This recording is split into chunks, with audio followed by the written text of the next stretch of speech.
오늘은 1973년에 아르헨티나에서 태어난 작가 에르난 디아스의 장편소설 트러스트에 대해 생각해 보겠습니다. 작가 에르난 디아스는 작년 2023년에 퓰리처상을 받았습니다. 이 소설은 세계적인 갑부 이야기인데 대부분의 부자들과 권력자들의 성공은 가족이나 직원들의 공헌 없이는 불가능합니다.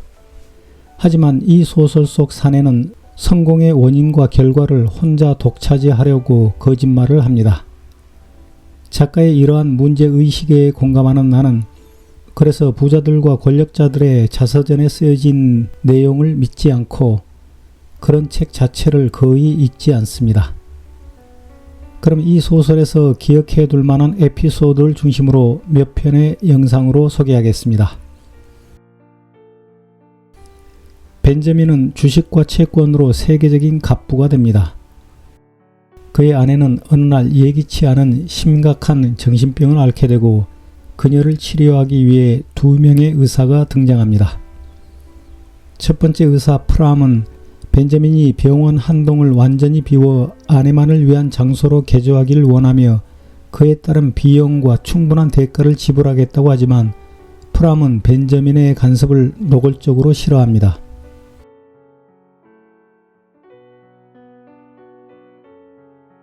프람 박사는 벤저민의 대리인들에게 단 몇 줄의 건조하지만 정중한 문장을 보내 이 제안을 거절했다. 연구소는 개조할 필요가 없고 외부 의사의 지원을 구하고 있지 않으며 다행히 금전적 보조가 필요한 상태가 아니라는 것이었다. 이에 벤저민은 개인적인 편지로 답했다. 이 상황의 긴급성과 정신병으로 사망한 아내의 아버지 바트 파페레스가 아내에게 지니는 개인적 함의를 알림으로써 소장의 마음을 움직이려 했다. 편지를 마치며 그는 자유롭게 쓸 수 있는 후한 액수의 기부를 약속했다. 소장이 적절하다고 보는 분야의 연구를 위해 완전히 새로운 건물을 짓는데도 돈을 대겠다고 했다. 프람 박사는 답장을 보내지 않았다. 프람은 환자를 진료하고 환자와 대화할 때에는 벤저민에게 병실에서 나가라고 요구합니다.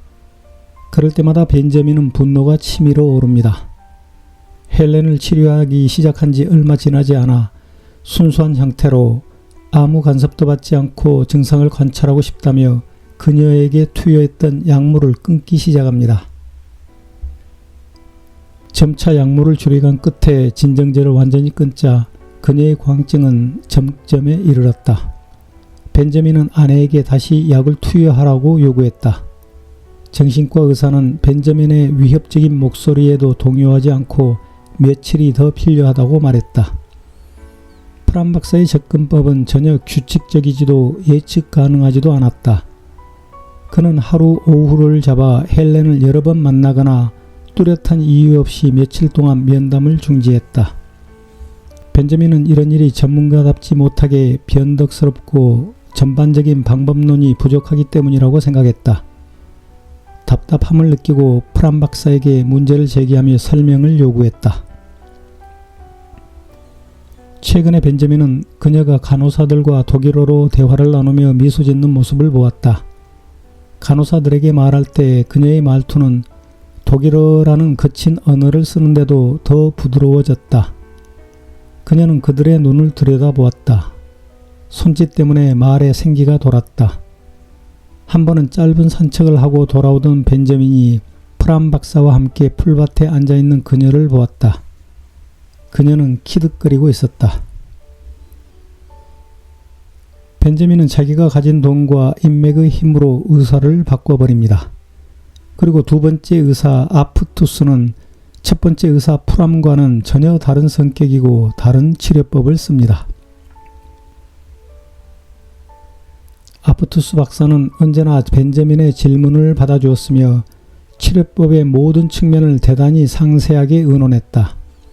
벤저민은 이해하기 어려운 프람 박사의 수수께끼 같은 헛소리와 대조되는 이런 상황에 기분이 좋았다.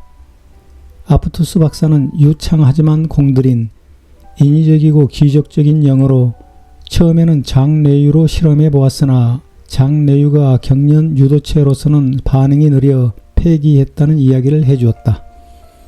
아프투스 박사는 벤저민에게 무척 자세하게 펜틸렌 테트라졸의 첫 번째 투여 이후 발생할 후유증에 대해 설명했었다. 하지만 헬렌이 치료를 받은 뒤 보게 된 살아 숨쉬는 시체는 도저히 받아들일 수 없었다. 얼마 후 벤저민의 아내는 경련 치료를 받다 죽습니다. 이 에피소드에서 실력 있는 의사 프람은 환자 헬렌에게만 관심을 집중하지만 실력이 부족한 의사 아프투스는 갑부에게 아부하고 환자보다는 보호자에게 더 친절하며 외부의 평판에 더 관심을 갖습니다. 갑부 벤저민 역시 자신에게 알랑거리는 두 번째 의사를 더 좋아하지만 결국 실력 없는 두 번째 의사가 아내를 죽음에 이르게 합니다. 나는 두 번째 의사와 비슷한 인간들을 사회에서 들어보았습니다.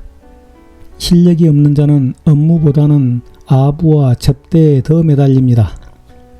실력을 향상시키기보다는 의전에 신경을 집중합니다.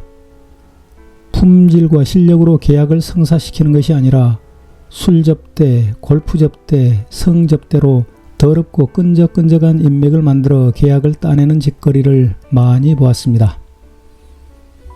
오늘 업무에 충실했다면 내일 업무를 위해 충분한 휴식이 필요함에도 불구하고 업무가 끝난 후 곧바로 집에 가서 휴식을 취하지 않고 거의 매일 밤 술집에서 거의 매주말 골프장에서 노닥거리니 그런 인간들은 어제보다 더 나은 실력을 갈고 닦을 시간도 없을 것입니다.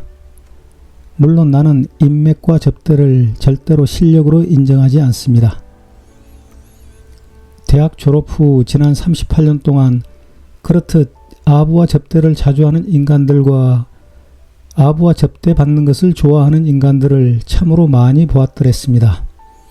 그래서 이 소설의 의사 에피소드를 읽으면서 자연스럽게 그따위 천박하고 비루한 인간들이 떠올랐습니다. 은퇴한 나는 이제 그따위 인간들과 거리두기를 하게 되었으니 그만큼 스트레스도 줄어서 참 다행입니다. 마지막으로 헬렌의 장례식에서 내가 공감하는 문장을 발견했기에 소개합니다. 주변 사람들에게 보여주려고 꾸며낸 우스꽝스러운 애도의 장면. 어떤 사람들은 자신들이 보이는 과장된 만화적 태도가 그 태도로 감추고자 했던 감정의 강도를 정확하게 드러낸다는 걸 깨닫지 못한 채 과장과 허풍으로 진짜 감정을 숨기기도 한다. 허례허식을 좋아하지 않는 나는 결혼식 없이 신고만 했어도 30년 가까이 문제없이 결혼 생활을 하고 있습니다. 그리고 내가 죽거든 작가 에르난 디아스가 말한 바와 같이 과장과 허풍으로 진짜 감정을 숨기는 주변 사람들에게 보여주려고 꾸며낸 우스꽝스러운 애도의 장면인 장례식 따위를 절대로 하지 말라고 자식들에게 미리 유언을 해 놓았습니다. 감사합니다.